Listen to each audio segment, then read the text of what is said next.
let's talk about yet another major U-turn from our good friend, Mr. Ed Miliband. Such a friend of the show, always welcome on, never comes on. Ed, why not? Oh, I'm sorry, I'd asked you questions involving facts. You'd probably not enjoy it.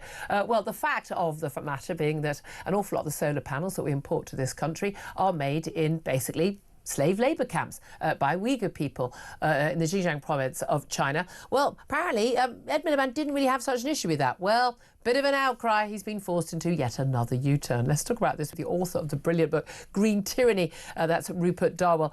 Very good morning to you, Rupert. Good morning to you, Julia. I have to say, I think we knew this U-turn was going to come, though. But it is extraordinary that Ed Miliband was basically not ruling out. And there was actually, an amendment to a bill in Parliament to try and stop the ability to actually buy any goods which could possibly have been made with slave labour. And he fought against that. It's a very, very interesting development. It says a lot about his weakness inside the Labour Party, actually. I have to say I'm quite surprised about it, because within the last month, I think he was in Beijing meeting the commissars of the Chinese Communist Party and talking about net zero. And so he's definitely been forced. This is a major development. Well, and again, and rather a good thing. Now, one of the reasons why we have all our, pretty much all of our solar panels and our wind turbines made in China, they export, I think 80% of those bought in the world are coming from China. It's because, the irony, they use coal-fired power stations to create the energy to cheaply make them. They also pay much lower wages, but in crucial parts of the country, people are effectively in slave labour camps. They are forced to work pretty much for free, just for sort of their survival. And I find it extraordinary that any government in this country, let alone a Labour government that professes to be so moral, would have ever said, yeah, that's fine, we'll allow that to happen. Yeah, it's also, as you point out, it's not just the slave labour that China consumes 50% of the world's coal. Yeah. And what's interesting, the Labour government and Ed Miliband were on notice about this, because when Germany first went for solar in the early 2000s, and Germany was promised a big solar industry, it turned out it was actually the Chinese who scooped up the solar PV sector. Yeah, absolutely. And again, so much the reliance on moving to solar and wind power will actually mean more reliance on China, which have had this Belt and Road policy for decades now, where they've basically been buying up all the vital minerals, the rare earth minerals and ores that are needed for this. And again, often, and for the batteries and the like, we're going to be totally beholden to China on this. So no wonder he was quite literally kowtowing to them. But it does have issues for the rest of us.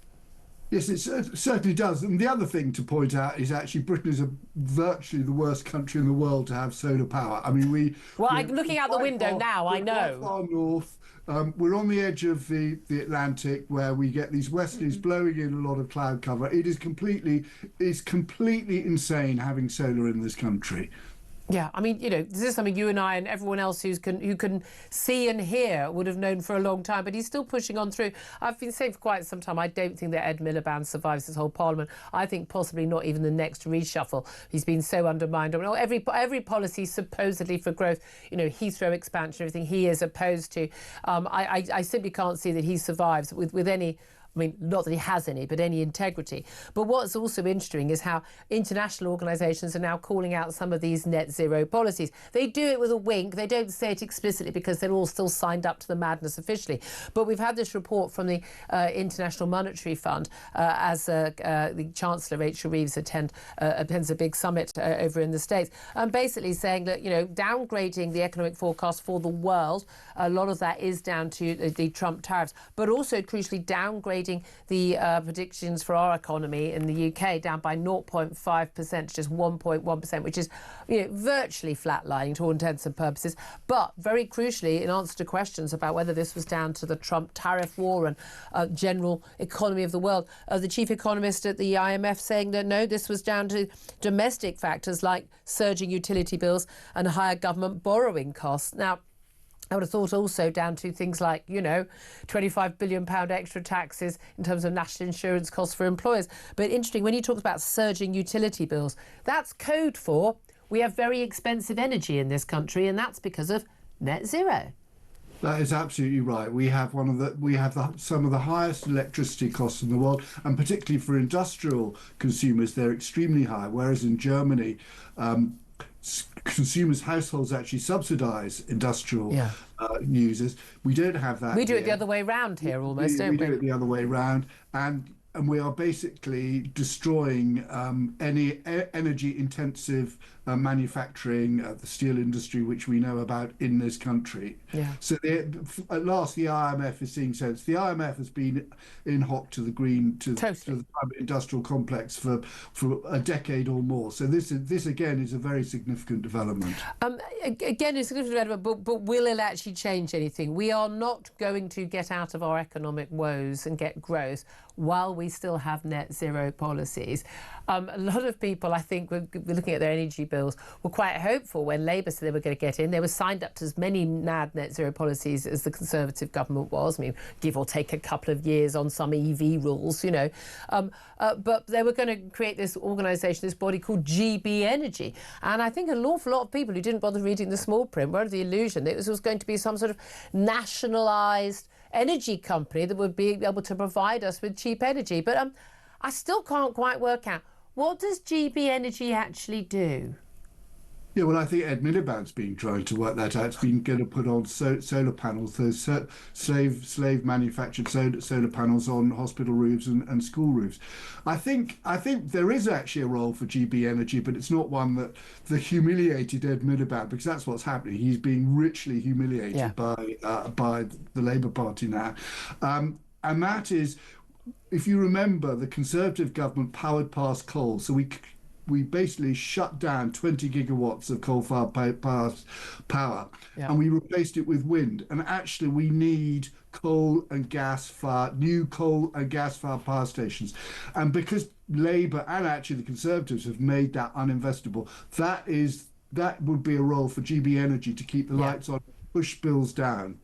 Yeah, I mean, keeping the lights on, that would be a priority normally. I do find interesting, though, how many people will go for Ed Miliband on this. At the end of the day, he was appointed by Keir Starmer, and Keir Starmer is certainly on paper, and again, who knows, because he doesn't know what a woman is some days and sometimes he does, so we don't know what he thinks about anything in reality, and he clearly doesn't base his thoughts on and opinions on facts. But at the end of the day, he appointed Ed Miliband to the job and is fully signed up to a manifesto that pushes net zero at the expense of basically the economy. So, you know, at the end of the day, this comes down to Keir Starmer and what happens, you know, in his office, not what happens in Ed Miliband's.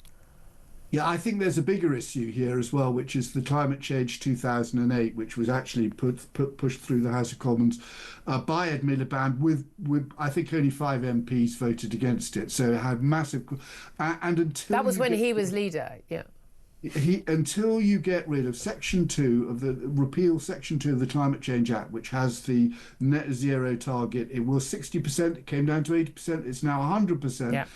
Till you get rid of Section 2, we will not be off the net zero treadmill. And so we can have these talks about, well, Ed Miliband's until Parliament, until the House of Commons raises its game and repeals Section 2 of the Climate Change Act, we are heading for very bad. And maybe this time MPs could find out what it all means and what it will all cost, and they could actually do a cost-benefit analysis and they could discuss it properly. Maybe that would help. I don't know. Rupert Darwall, always good to talk to you, author of Green Tyranny. Claire Pissell, of course, you know, we all mock and laugh at Ed Miliband for this, but the Prime Minister supports all this, and your party still does. I mean, Kemi Badenoch said she's moving away from net zero, but she hasn't dropped the policy. No, she hasn't, and it's one of the policies I really, really want her to drop immediately, and I think that would bolster support for the Conservative Party no end. I mean, it's a key plank of Reform UK, and they're doing very well on this. They've been very clear. Word go, this was mad. Yeah. And that's why they're doing so well, because they come out with a straight answer, whereas I think Kemi is now leaning towards it. She is getting better. I mean, the Labour unions, it's interesting, they're very much opposed to net zero because they know it costs jobs, because you can't keep manufacturing going, because we've seen what's happening in Germany.